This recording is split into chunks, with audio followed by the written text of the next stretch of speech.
I'm William Katende. And where are you from? I'm from Uganda in Africa, what you call the South. Oh yes, exactly, what we call the South. Yeah. Now during this weekend it's been a lot of focus on the EU. Yes, please. But we also feel that, I feel very strongly, and I know you feel very strongly, we would want the African perspective more. Could you talk a little about that? Absolutely.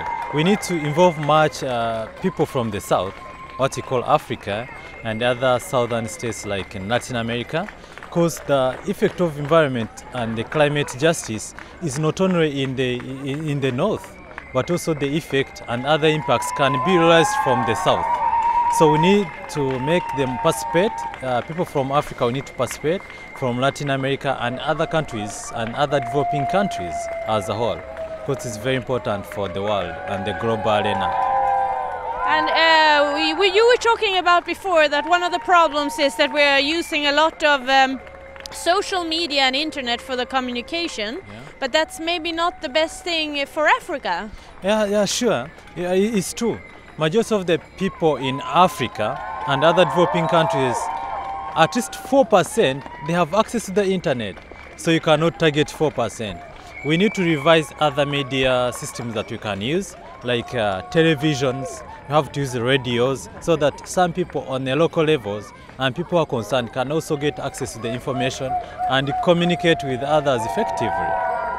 And what would you say, is there a big climate awareness among the populations in Africa, or is it just small groups that are talking about this issue?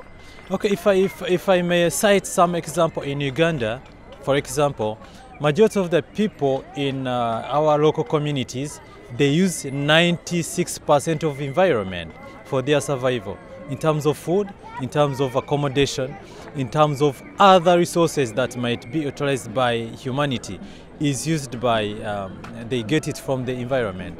So it is very important for them to know the trends, to know how effectively and sustainable manner that they can use environment effectively and more sustainably. Yeah. In our climate trends we are trying to put forward, we need also to take this message to our politicians, especially in southern Africa and in the south specifically, that's developing countries, that not only we have to look into the economic trends, social stratifications, but we need to take much about climate change as a major factor in this global arena, because it is very important. This is our resource, this is where we are coming from, and the future relies on our politicians, on how they budget and plan for the climate change.